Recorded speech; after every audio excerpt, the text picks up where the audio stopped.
그 요한계시록 강의를 목사님들에게 예습을 부탁을 드리고 강의를 했습니다. 그래서 예습한 걸로 전제하고 강의를 했는데 질문하는 거 보니까 예습을 안 하신 것 같아요. 그래서 잠깐 좀 보충하고 넘어가도록 하겠습니다. 12장 마지막 절 부분에 한때 두때 반때라는 말이 나와요.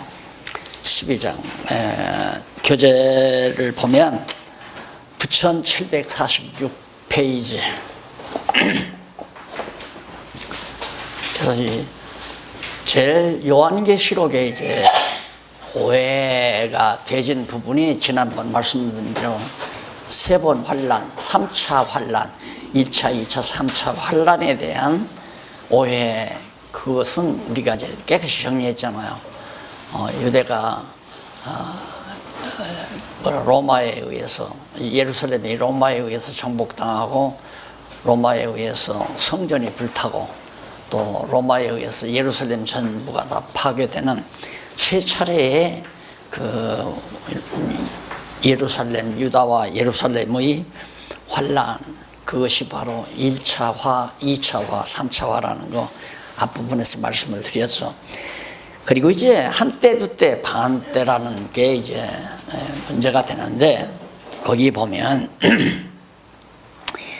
9746페이지 밑에서 세 번째 줄 중간에 한번 보십시다.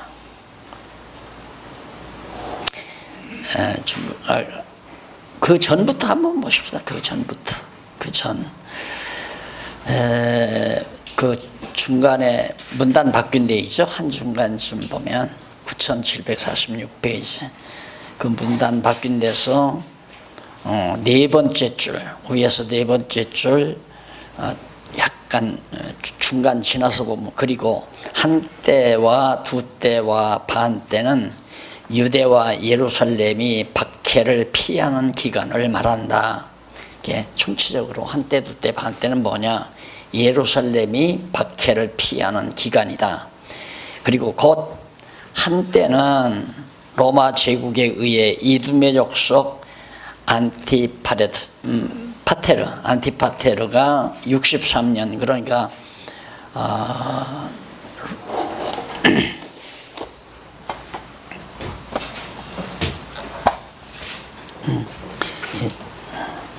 백목이 하나도 예, 그래.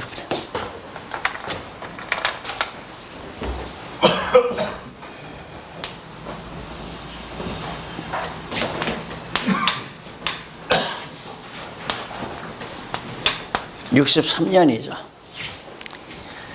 63년이 헬라를 로마가 치고 헬라를 멸한 이후에 자연히 헬라에 요속된 예루살렘이 로마 제국 치하에 들어간 첫 번째 주전 63년을 말합니다. 그때로부터 43년, 이때가 누가 지배했느냐 하면 로마 제국에 의해서 이두메 족속, 그러니까 유다 지파가 아닌 이두메 족속 안티파테르라는 사람이 유대를 지배하고 있을 때예요. 그러니까 왕도 아닌데 가짜 왕으로서 왕노릇 할 때죠. 네, 그때를 한때라고 그러고, 두때는 헤롯 1세와 엘루스가 유대를 지배하다가 축출당한 후 다시 침공하여 거듭 지배한 시대를 바로 때라고 그렇게 말합니다. 그러니까 때라고 하는 것은 한 시기를 의미하는 거거든요. 때, 시기. 우리는 때라고 그렇게 번역을 했는데, 차라리 이 번역을 한 시기, 두 시기 이런 식으로 했으면 훨씬 더 오해들을 덜 샀을 건데, 때 하니까 때는 어떤 한 시점을 딱 가리키니까 더 어렵게 생각을 한 거죠. 그래서 예수님 오시기 전 바로 유대가 정복당하고 그때부터 이제 가짜 왕이 로마 제국에 의해서 로마가 이제 가짜 왕을 갖다 세워놓은 거예요. 그것이 이제 바로 파테르라는 사람이고, 그 다음 이제 두 때라고 하는 것은 바로 헤롯 1세와 그 다음 엘루스가 유대를 지배하다가 축출당한 후에 다시 돌아와서 지배를 했어요. 그래서 두 시기죠.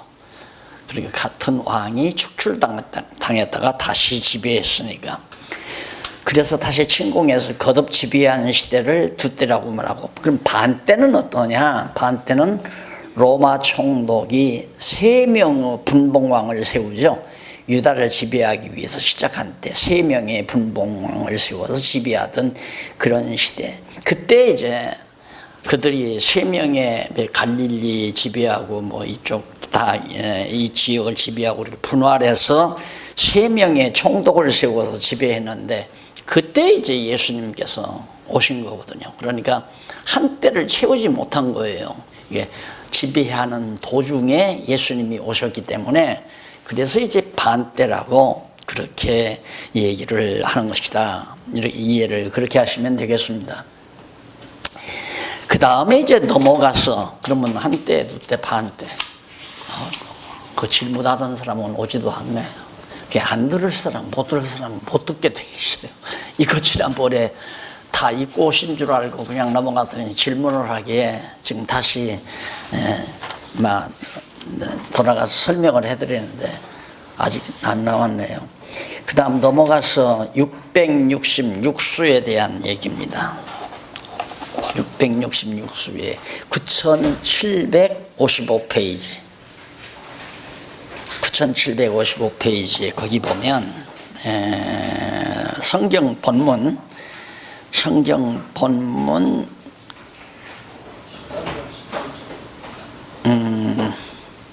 17절을 보세요. 누구든지 이 표를 가진 자 외에는 매매를 못하게 하니, 짐승의 표죠. 이 표는 곧 짐승의 이름이나 그 이름의 수라. 그러니까 표가 뭐냐면 그 표 자체가 짐승의 이름이나 그 이름의 숫자가 바로 표다. 그런데 지혜가 여기 있으니 총명이 있는 자는 그 짐승의 수를 세어보라. 그 수는 사람의 수니, 인간의 짐승의 수라면서 또 사람의 수래요. 그래서 666인이라 라고 그랬어요. 그 도대체 666이 뭔가 그래서 뭐 바코드니 뭐 별의별 소리가 다 많이 나옵니다. 그런데 넘어가서 56페이지 밑에서부터 10번째 줄 중간에 보면 여기란 말이 나오죠. 여기 지혜가 본질이라면, 여기서 이제 지혜가 본질이라면 총명은 기능을 말합니다. 그런데 지혜에 의한 총명이 있는 자만 짐승의 수를 셀 수 있다는 뜻이죠. 그러니까 지혜는 하나의 본질을 말하는 거고, 총명은 그 지혜의 기능, 그걸 총명이라고 말하는데, 이 지혜에 의해서 총명이 있는 자만 짐승의 수를 셀 수 있다. 그리고 나서 그 수는 사람의 수라고 그랬어요. 인간의 수. 그래서 바로 666인이라고 했는데, 여기 666이라는 수는 짐승 권세를 잡은 자들의 상징적 수로서, 600은 10뿔이 있는 7머리의 면류관을 쓰고 하늘에서 쫓겨난 큰 붉은 용을 말하는데, 600이라는 것이, 왜 6이라는 게 이제 짐승수 아니에요. 그러니까 600 하면 가장 축으로 600 아래에 660이 예속되어 있고, 60 아래 육수도 또 예속되어 있고, 그러니까 600은 짐승 권세를 총체적으로 설명하는 거다. 그리고 쫓겨난 큰 붉은 용을 말하는데 계시록 12장 3절로 9절에 나오죠. 그리고 60은 7머리와 10뿔의 면류관을 쓰고 바다에서 올라온 짐승 권세인 로마 제국의 황제를 말합니다. 로마 제국의 황제가 60이고 계시록 13장 1절. 그리고 육수는, 육이란 말은 땅에서 올라온 어린 양 같은 두 뿔 짐승으로 그리스도를 대적하는 유대의 두 왕조, 이게 바로 거짓 왕들이죠. 이게 바로 666이다. 그러니까 짐승 권세 총 대장이 600이고, 그 다음 이제 60은 7머리 10뿔 면류관을 쓰고 바다에서 올라온 짐승 권세, 그리고 로마 제국의 황제를, 바로 짐승 권세인 로마 제국의 황제를, 바로 사도 요한이 지금 이 계시를 받고 있을 당시에 황제를 60이라는 숫자로 표시를 하고, 6이라는 숫자는 바로 이제 땅에서 올라온 어린 양 같은, 예수 흉내내는 어린 양 같은 두 뿔 짐승으로 그리스도를 대적하는 유대의 두 왕조, 하스몬 왕가와 헤롯 왕가에서 거짓 왕조 두 왕조를 바로 6이라고 그렇게 정리를 하면 됩니다. 그래서 따라서 666은 6이라는 숫자는 큰 용, 7두식각 짐승, 큰 용, 7두식각 짐승과, 그리고 로마 제국이죠. 두 뿔 짐승 권세 두목, 두목 셋에 불과하지만, 두 뿔 짐승 권세 두목 셋에 불과하지만 이를 짐승에 속한 작은 짐승 수 없이 많이 나타납니다. 그러니까 짐승 권세의 사람 이름이고 짐승의 수다. 그러니까 짐승 권세가, 인간들이 짐승 권세 역할을 한다 이거죠. 그러니까 이 7두식각 짐승 권세도 600이라면 그 다음 로마 제국은 60이고 666은 두 뿔 가진 가짜 왕들, 그다 짐승 권세로부터 권한을 받은 자들이니까 결국 그 수는 큰 붉은 용, 모든 제국과 연계되어 나타난 로마 제국의 황제들, 그리고 그리스도를 대적하는 유대의 허수아비 거짓 왕들과 같은 짐승 권세들의 이름이다. 그렇게 해서 666수가 결국 짐승의 이름이요 숫자다. 그 표를 받은 자들은 다 이제 멸망을 당하게 된다는 얘기죠. 자, 그래서 아마 666도 아마 깨끗하게 정리가 되었으리라고 생각합니다. 그 다음에 이제 또 하나 어문스러운 거, 잘 어렵다고 생각하는 부분이 또 있나요? 14만 4천. 14만 4천. 그 14만 4천은 14장 1절로 5절 거기 나오잖아요. 이건 제가 언급을 하고 지나갔는데,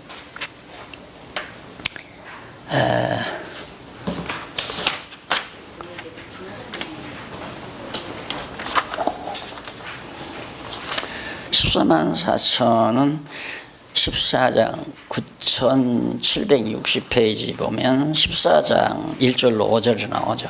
시온산에선 어린 양과 14만 4천인에 관해서 알려주는 내용이 거기 나오는데, 내가 보니 어린 양이 시온산에 섰고 그와 함께 14만 4천이 서 있는데, 그 이마에 어린 양의 이름과 그 아버지의 이름을 쓴 것이 있도다. 내가 하늘에서 나는 소리를 들으니 많은 물소리도 같고 큰 뇌성도 같은데, 내게 들리는 소리는 검은 곳 타는 자들은 그 검은 곳 타는 것 같더라. 그래서 저희가 보좌와 네 생물과 장로 앞에서 새 노래를 부르니 땅에서 구속함을 얻은 14만 4천인 밖에는 능히 이 노래를 배울 자가 없더라. 이 사람들은 여자로 더불어 더럽히지 아니하고 정절이 있는 자라. 어린 양이 어디로 가든지 따라가는 자며 사람 가운데서 구속을 받아 처음 익은 열매로 하나님과 어린 양에게 속한 자들이니 그 일에 거짓말이 없고 그 입에 거짓말이 없고 흠이 없는 자들이더라 하는 얘기가 다 나와요. 14만 4천이 어떤 자들인가를 거기 밝혀준 건데, 자 넘어가서 9762페이지에 보면 두 번째 문단이 나와요. 위에서 네 번째 줄 바꾼데 이 사람 이어서 요한은 이 사람들은 여자로 더불어 더럽히지 않고 그리스도와 동행하다가 흠이 없고 거짓말하지 아니하고 거짓말이 없고 이런 자들인데, 바로 신령한 신랑이신 그리스도의 신부들을 말하죠.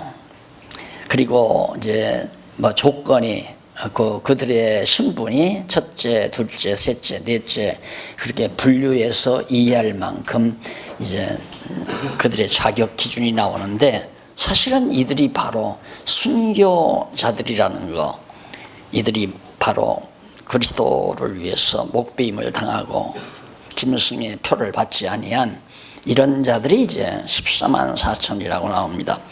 그런데 그 외에도 신혼 입은 무리가 많다는 성구가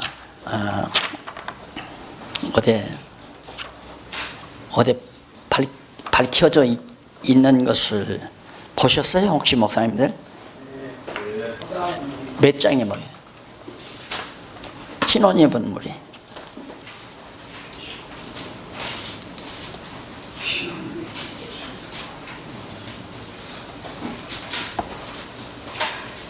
못 찾았어요? 이거 요한계시록 이렇게 공부해가지고는 공부해도 정리가 안 돼요. 미리 예습하고 강의 듣고. 7장 9절이요. 네? 7장 9절. 7장 9절. 네. 네. 예습을 하셨구나. 7장 9절 한번 보십시오.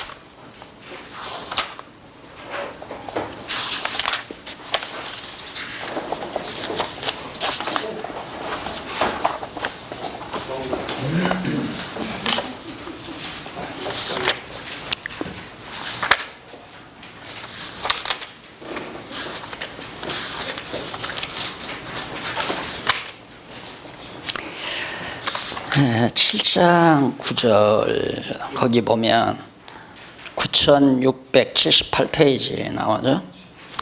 이 일 후에 내가 보니 각 나라와 족속과 백성과 방언에서, 그러니까 온 세상을 말하는 거죠. 모든 온 이방 나라까지 다 모든 나라에서 방언에서 아무라도 등이 셀 수 없는 큰 무리가 흰 옷을 입고 손에 종려가지를 들고 보좌 앞과 어린 양 앞에 서서 큰 소리로 외쳐가르되 구원하심이 보좌에 앉으신 우리 하나님과 어린 양에게 있도다. 구원해 주신 어린 양과 하나님께 찬양하는 내용이, 누구도 셀 수 없는 큰 흰옷 입은 무리, 이방인들의 구원 숫자를 말합니다. 그러니까 이방인의 구원의 수는 그냥 구원에 정해진 수는 있다고 하지만 구체적으로 14만 4천이라 이렇게 정해져 있지는 않아요. 그냥 이방인의 구원 수, 하나님만이 아시는 그 구원의 숫자가 있는데 누구도 셀 수 없는 많은 무리다. 그렇기 때문에 14만 4천은 12지파의 사람이라는 것도 나왔잖아요. 그 본문에 각 지파 몇 장에 나오죠? 그건? 7장에 나와요. 네? 7장에 나와요. 7장? 1절에서부터. 7장 1절에서부터. 7장 1절에서부터. 네. 7장 1절 한번 보세요. 다 나오네요. 이거 앞에서 우리 다 공부하고 나왔잖아요. 사방 바람을 붙잡아 인칠 때까지 해하지 말라고 했는데, 그때 이제 어떤 일이 있냐면 4절로부터 나오잖아요. 내가 인맞은 자의 7장 4절, 내가 인맞은 자의 수를 물으니 이스라엘 자손의 각 지파 중에서 안 맞은 자들이 그러니까 그 인을 맞지 아니한 자들이 14만 4천이니, 인맞은 자들이, 예, 인맞은 자들이 14만 4천이니 유다 지파 각 지파마다 12,000명씩에서 14만 4천 딱 나오잖아요. 그러니까 14만 4천은 유대인 중에서, 예전 이스라엘 백성 중에서 각 지파마다 12,000명씩에서 다 토탈 14만 4천을 말하는 겁니다. 요 정도만 우리가 풀어가면 요한계시록은 이제 순서대로만 정리하면 되거든요. 그래서 우리가 지금 그 13장에서 정리한 한때, 두때, 반때, 그 다음 666수, 이것들은 결국 하나님께서 이제 잠시 이적을 보여주는데, 하늘에서 나타난 이적과 땅에서 나타난 이적 가운데서 지금 그런 일들을 보여준 거란 말입니다. 그러니까 과거부터, 예수님이 이때부터 이렇게 있었던 일을 환상으로 사도 요한에게 보여준 거예요. 그리고 나서 이제 넘어가서 17장 보세요.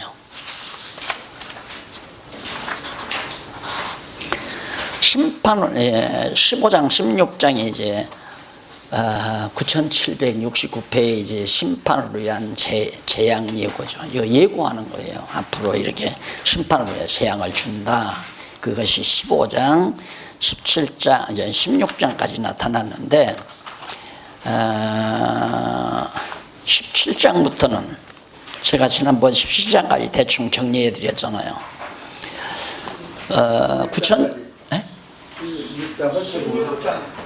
15장까지 16장 남았어요? 네, 9,775부터 시작해요. 9,775페이지. 네, 조금 남았구만. 16장 1절부터. 그래 이제 대접 재앙이 7개 대접을 받았잖아요, 천사가. 하나를 쏟을 때마다 이제 마지막 심판 재앙이 일어나는 거예요. 그러니까 대접 재앙, 7개의 대접 재앙은 최후 심판 때에 나타나는 재앙들이라고 그렇게 이해하시면 됩니다. 이게 쭉 나와서 이제 마지막 최종 심판 때,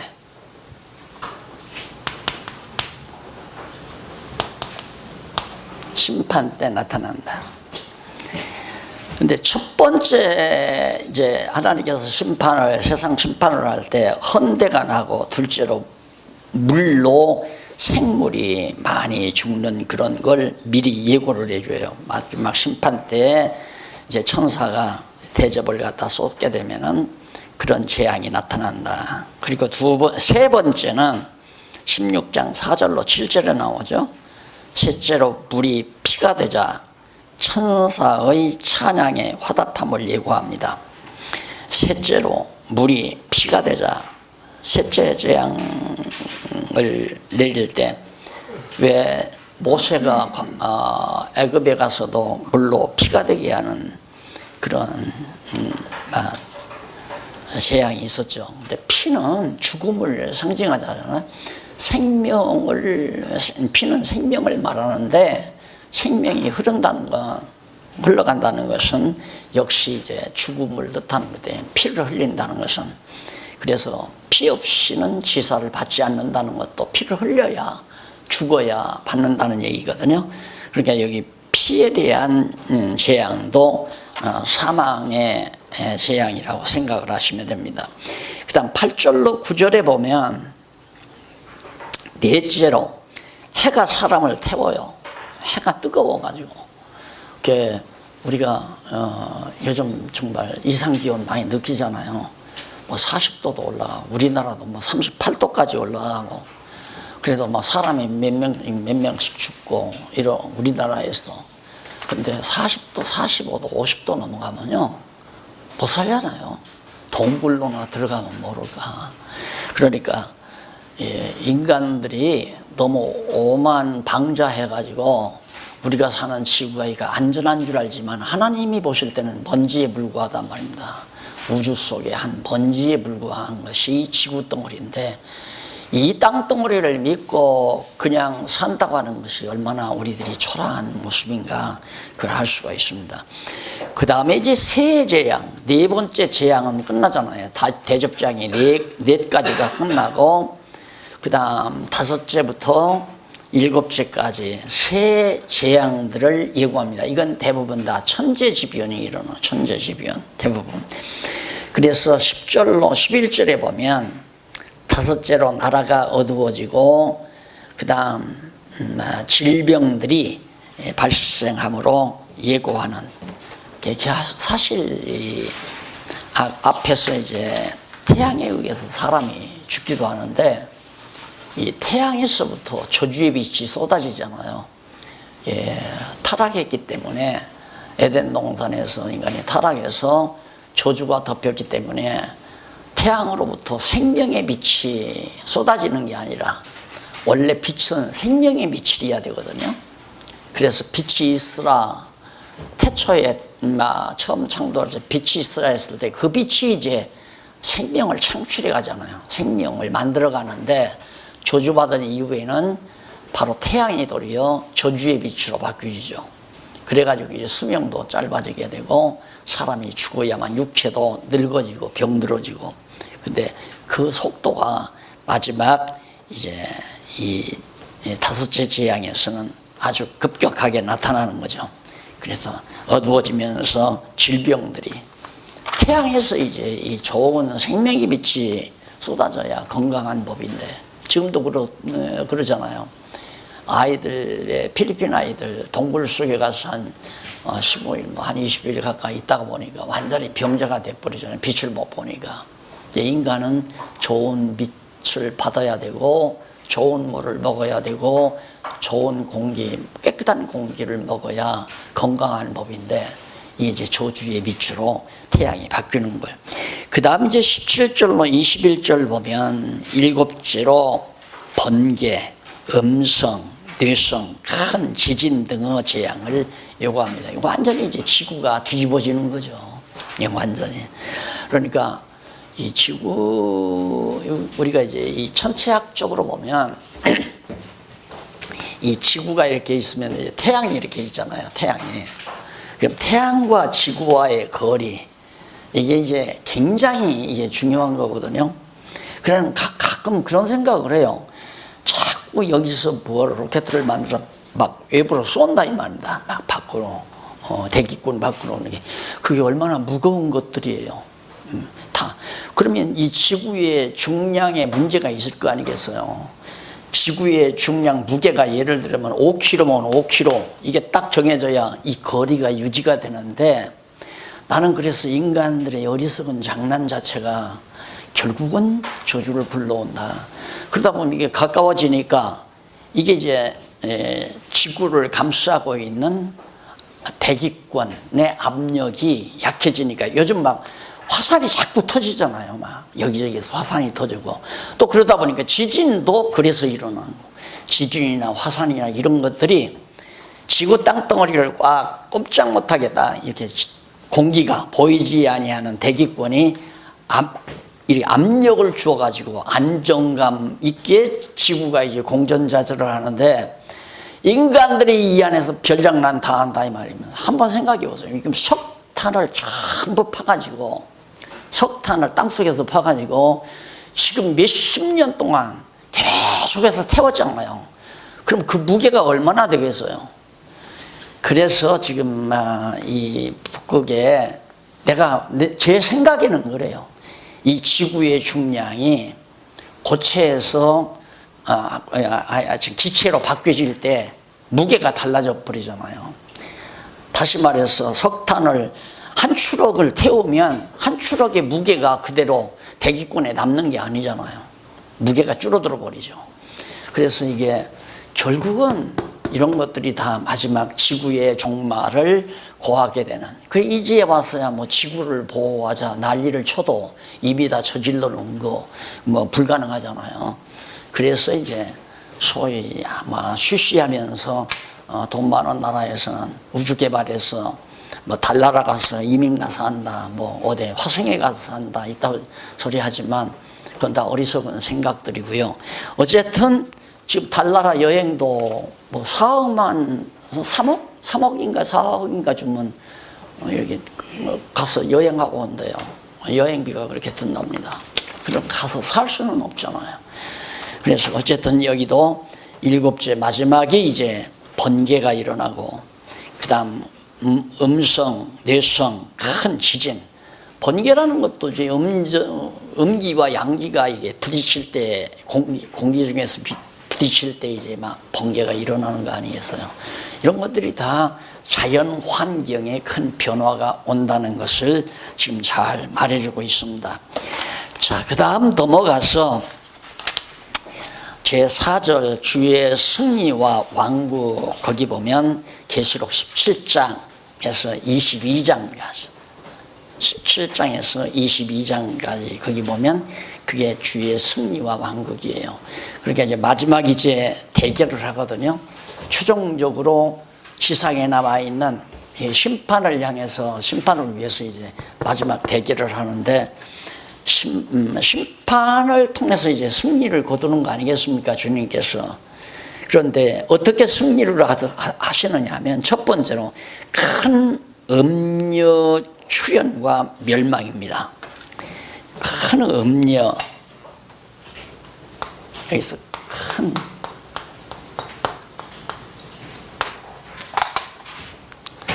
큰 음녀는 사실은 이제 그리스도를 배척한 하나의 세력, 종교 세력이라고 그렇게 봐도 틀림이 없습니다.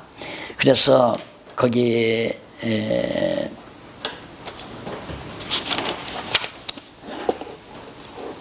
큰 음녀의 출현 경위를 우선 17장에서 어떻게 해서 이 큰 음녀가 출현을 하는가, 어떻게 출현하면 짐승을 타고 출현해요. 17장 1절로 13절 보면 천사가 1절로 2절 보십시다. 천사가 큰 음녀의 받을 심판과 음행 결과에 대해 알려줍니다. 천사가 딱 나타나서 이제 큰 음녀가 심판을 받는다. 그 음행 결과는 어떻게 되지는가 하면 일곱 대접을 가진 일곱 천사 중 하나가 와서 내게 말하여 가로되 이리 오라. 많은 물 위에 앉은 큰 음녀, 이 많은 물이란 온 세상을 뜻하는 거 아니에요? 물 위에 앉은 큰 음녀와 받을 심판을 내게 보이겠다. 앞으로 만왕의 왕께서 심판하실 큰 음녀 권세의 심판을 내게 보이겠다. 그로 더불어 음행하였고 땅에 거하는 자들도 그 음행과 포도주에 취하였다. 그러니까 이 종교 세력이라는 게 여러분 그 역사, 인류 역사 선사시대 이전부터 또 역사 과정을 보면 종교와 무관한 세력이 없습니다. 그러니까 가장 그 미개한 지역에 가도 종교는 있어요. 그러니까 예를 들어서 한 50여 명이 사는 그 자기들 종족이죠. 그러니까 남녀가 어디 도망가가지고 따로 가가지고 마을을 이루는데 거기에 이제 제일 오야봉이 종종, 그게 추장 아니에요. 우리나라도 이제 종종해서 종각을 짓고 뭐 시제도 드리고 하는 게 다 똑같은 거죠. 그러니까 한 50여 명의 뭐 아들, 손자 정손해서 뭐 한 50여 명이 이렇게 산다. 그럼 그 제일 어른이 추장이에요. 추장인데 추장 위에 누가 있느냐면 추장이 모시는 신전이 있어요. 뭐 집 하나 지어놓고 거기에 뭐 그림해서 물건 만들어 놓고 거기다가 절을 하고. 그러니까 그 밑에 자손들은 우리 어른은 저 신으로부터 특별한 어떤 권능을 받는다. 자, 이게 이제 처음 국가를 형성할 때부터 그런 것들이 있거든요.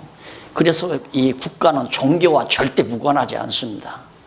그러니까 국가 세력을 왕이 어디에다가 힘을 주느냐면 신이 나를 왕으로 세웠다 이거예요. 신이 나를 왕권을 주었다. 거기에서 이제 대중들이 다 설복당하는 거 아니겠어요? 그런 것처럼 로만 캐톨릭도 그거 아니에요. 신이, 하나님이 베드로를 통해서 천국의 열쇠를 교황에게 줬다. 그러니까 이제 그 권위를 가지고 전 세계 소위 캐톨릭 신자들을 장악한단 말입니다. 그래서 뭐 교황이 어느 곳을 간다면 막 그냥 인파가 모여서 환영하고 찬양하고 그런 거나, 오늘날 좀 또 듣기 싫은 소리 한번 할게요. 목사의 직분은 하나님이 특별히 권한을 준 정권대사다. 이래 놓고 시작하잖아요. 그러니까 딱 괴로운 거죠. 그렇게 야만인적인 것이 기독교가 아닌데, 기독교야말로 진리의 종교인데, 성경 진리로서 교회가 이루어져야 되고 진리로서 신앙이 잡혀져야 되는데, 하나의 잘못된 미개한 시대에 있었던 전통을 가지고 무지몽매한 순박한 대중들을 향해서 나는 하나님으로부터 권한을 받았다, 신권을 받았다 이거예요. 그리고 우리 장로교 헌법도 보면 신조에 뭐 나와요. 하나님께서 열쇠를 예수님께서 베드로에게 주었고, 그럼 우리도 베드로한테 열쇠를 받았다는 거 아니에요. 열쇠 한 개밖에 없으니까 예수님도 열쇠를 한 개밖에는 베드로에게 안 줬을 건데, 어떻게 열쇠가 지금 한 사람 나오니까 그 교황은 맞는 얘기 아니에요. 하나니까 베드로가 하나 받아서 하나 교황에게 준 거니까 맞는, 그건 이치적으로 맞아요. 그런데 어떻게 우리 개신교는 베드로가 열쇠 하나 받았는데 지금 수만 명, 전 세계적으로 말하면 수십만 명 목사가 그렇게 많은데 열쇠 다 모조품으로 만들었나요? 그거 아니잖아요. 그래서 제가 답답하니까, 그건 아닌데, 아무리 생각해도 그건 아닌데 너무너무 빗나가 있으니까 이런 얘기를 하면 목사님들은 듣기 싫어하지만 할 수 없어요. 난 목사님들 듣기 좋은 소리 하러 온 것도 아니고, 아닌 건 아니다라고 온 사람이기 때문에 아니잖아요. 다만 우리들이 은사로서 성경을 깨닫고 성경을 가리키는 은사를 받은 것 뿐이지, 성경 진리를 진리대로 가리켜주면 각자가 다 하나님 앞에서 여호와 경외하며 살게 되는데, 그게 기독교인데, 이걸 마치 무속 종교, 옛날 정치꾼들이 종교 이용하듯이. 근데 지금 우리가 살고 있는 21세기 이때도 다 종교 이용하잖아요. 전부 다 정치인들이 종교 이용. 이게 세계적으로 그렇단 말입니다.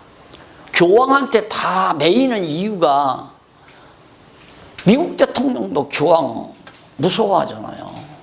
교황은 국경을 초월해서 권력을 잡고 있기 때문에. 이런 것들이 다 짐승 권세의 장난이라는 게 그냥 나는 알죠. 이게 다 짐승 권세의 장난이다. 우리나라도 무슨 교회 연합회 하나 딱 해서 간판 걸고 있으면 그 지역에 국회의원 나오는 사람이 와서 벌써 제일 먼저 찾아봤죠. 아이고 회장님 부탁합니다. 예. 불교에 가서 불당에 가서도 또 가서 시주하고 또 거기서 이렇게 하고, 왜? 표 달라고. 그렇게 해서 종교와 정치가 야합을 해가지고 무식대중들, 이들을 다 지배하고 다스려가는, 그게 마지막 판에 가면 아주 극단적으로 나간다 이 말이에요. 그래서 이 큰 음녀라고 하는 것은 완전히, 왜 음녀인가? 신랑을 줘버렸으니까 음녀죠. 그래서 음녀로 나오는 거거든요. 이제 그리스도를 참 머리로 모시고 살아야 음녀가 아닌데, 신랑 대신 예수 그리스도를 줘버리고 자기가 그리스도 자리에 앉아서 딱 있으니까 신랑이 없는, 음녀가 돼버린 거죠. 음녀가.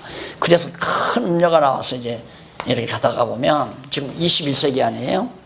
21세기인데 지금 흘러가는 흐름을 보면 서구는 다 무너났잖아요. 개신교가 다 무너났어요. 그런데 로만 캐토릭은 아직도 건재하잖아요. 많이 거기도 이제 영향을 많이 받지만은 그런데 이 캐토릭의 이 로만 캐토릭의 세력은 이름 막강하지 아직도. 그러면 로만 캐토릭이 막강하니까 우리 개신교들도 다시 로만 캐토릭하고 같이 야합하고 싶은 거예요. 그 문을 열어놓은 것이 자유주의 신학자들이에요. 그래서 자유주의가 반치게 되고 파르트주의가 반치게 되고 이렇게 해서 결국은 이제 마지막에는 우리나라도 그러잖아요. 통합측이나 합동측도 내가 만나보니 이렇게 보니까 조금만 기다리라고 우리 통합하고 다 하나 된다고 통합측하고 합동측하고 하나 된다. 그럼 통합하고 합동측하고 하나 되냐면 통합은 벌써 신부 와서 강단 결의하잖아요. 아야 뭐 저 한신 같은 기장 같은 데는 벌써부터 오래전부터 하고요. 예. 그러니까 이제는 종교 개혁이라고 하는 거, 교회 개혁이라고 하는 것이 우습게 돼버린 거죠. 한 덩어리 돼버린 게 하나로. 딱 하나로 되면 이게 음녀가 된다. 큰 음녀, 큰 음녀.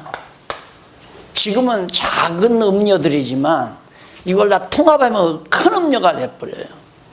그러면 큰 음녀면 이걸 당할 세력이 없잖아요. 이걸 당할 세력이 없으니까 그래서 이제 짐승들이 다 여기 와서 아첨을 하는 겁니다. 그래서 짐승하고 놀아나는 거죠. 짐승하고. 왜? 죄송합니다. 이 사모님들 계시는데 인간이 타락하면 나중에는 수음을 즐긴다고 하잖아요. 그러니까 이 성병이 그런 데서부터 미개한 나라에서 그런 데서부터 성병이 인간에게 옮겨왔다고 그러지 않습니까? 그거랑 똑같은 거예요. 결국은 세상 권력과 종교 권력이 따로가 없어요. 타고 나온다고 그래요. 등 타고 뭘 타고 짐승 타고 음녀가 떡 등장해서 봐라 내가 하나님이다 이 말. 내가 하나님 자리. 그게 하나님 자리 떡 앉잖아요. 교황이 마치 하나님 자리에 앉아있듯이.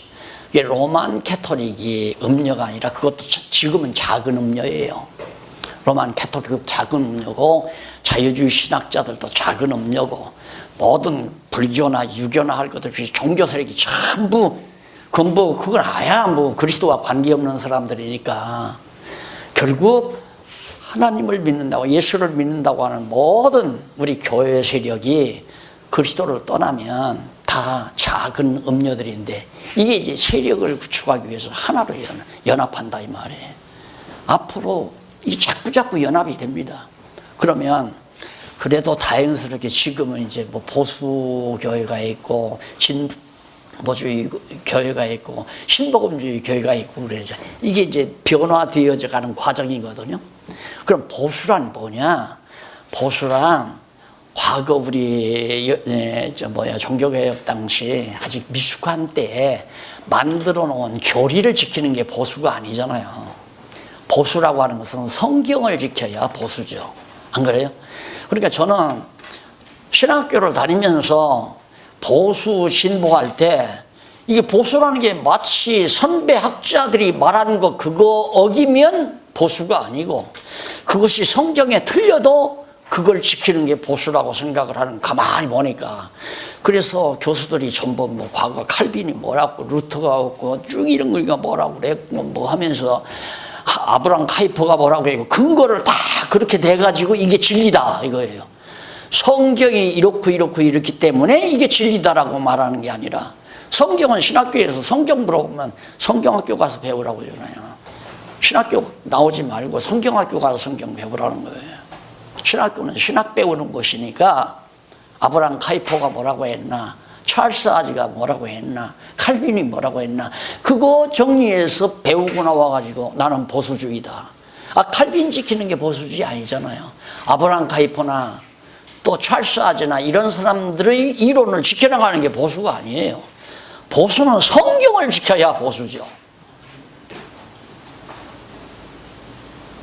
난 그냥 지금 목사님들한테 푸념하는 거예요. 하도 답답하니까. 이놈의 세상이 너무 답답하니까. 이 교회가 너무 답답하니까. 이거 사람만이 모아가지고 돈 많이 걷어서 집만이 크게 지면 성공이라. 교회가 잘 되는 거고. 성경은 다 묵살당하는데, 성경은 다 갈기갈기 다 조각 내가지고 문서 조각 만들어 가는데, 그거 지켜나갈 생각들은 안 한다 이 말입니다. 그래서 우리 목사님들 이렇게 더위에 나오셔서 그래도 저와 함께 담소를 한다는 그 자체가 제 가슴을 좀 터주는 거죠. 예, 저도 이렇게 해야 좀 속이 풀어지잖아요. 답답하니까. 그래서 이게 틀림없이 이렇게 되죠. 그러니까 이제 두고 보세요. 연합하는 아마 보수 우리 합동 측하고, 내가 합동 측 출신이지만 합동 측하고 통합 측은 머지않아 합동할 겁니다. 머지않아 합동하고, 그다음 기장하고 이제 합동하는 건 약간 좀 시간이 걸려야 되겠죠. 그렇게 되면 너무 개신교 세력이 커버리니까 뭐 고심판이 무슨 뭐 침례견이 이건 이거 어떡하냐, 야 저 사람들 너무 크다. 이 세월 가면 그들도 다 흡수당하고 마는 거예요. 그래서 진리는 혼자라도 지켜야지, 세력 보고 쫓아가다 보면 자기도 먹혀 들어가고 마는 거죠. 그래서 예수님께서 야 넓은 길 가지 말라, 좁은 길을 가라고 부탁한 거예요. 좁은 길을 가라. 절대 진리는 숫자에 의해서 결정나는 게 아니라 말입니다.